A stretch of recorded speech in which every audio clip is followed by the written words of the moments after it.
Glyn, thanks for joining us. How did the Harmony range perform in May? I think performance actually, given the market background, which was much more difficult than it had been for quite some time, the performance was pretty good. 6 of the 8 portfolios generated positive returns. Only 2 were down, those being the Asian balanced and growth portfolios, down about 1.5% during the course of the month. But overall, good returns, and continues now a record. I think over the past 12 months we've only had 1 negative month in 12 in most of the portfolios, so a good run. The key drivers behind that performance? Well, as I say, it was a difficult month in markets, bearing in mind that the MSCI World Index in dollars was flat. Emerging market equities were down about 3%. Government bonds were down quite sharply. Global government bond index down about 3%. Some areas quite a bit worse than that. I think to produce, generally speaking, good positive returns reflected a number of things. First of all, asset allocation decisions work for us. Particularly in bonds, we had no government exposure, so we weren't caught with the big fall in government markets. We had deliberately shortened the duration of our fixed income portfolio in the last few months, so we were protected there. We had no emerging market debt. We've been out of that for a little while. That had become a pretty hot area and took quite a sharp fall in the course of the month. So those asset allocation decisions worked very well for us, and I think were a very important contributor to returns. And some areas did especially well for us.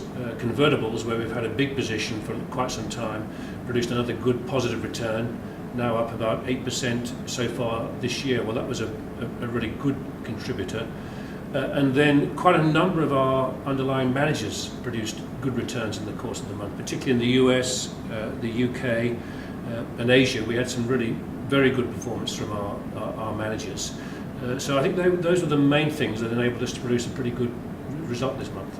What didn't work in May? I know the Asian funds, in fact, finished down for the month. Yes, well, the Asian funds were the notable feature. Now, bear in mind that the Asian balance and growth funds were down about 1.6% or thereabouts.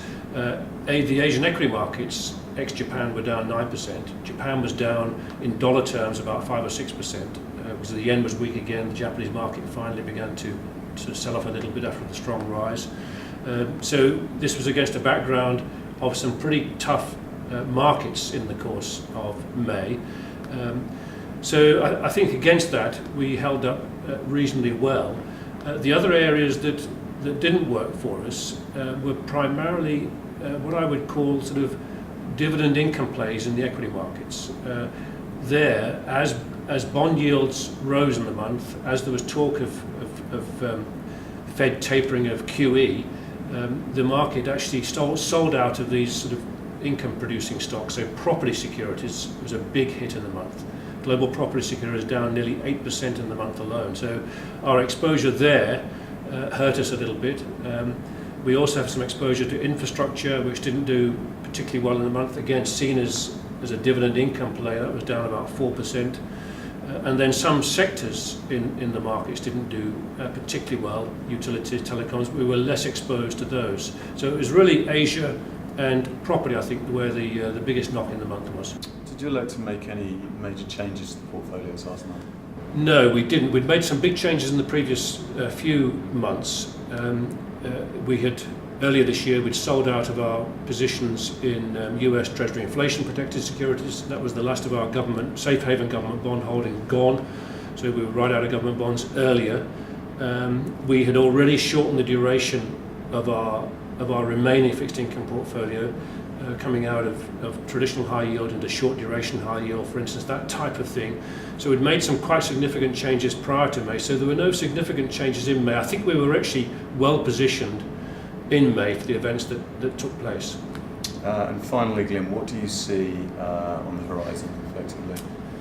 Well, I think that we've gone slightly more defensive in the portfolios that we've talked about in previous months. We've built up cash a little bit, so we've now got about 13% cash in the balance funds, about 7% or so in the growth funds.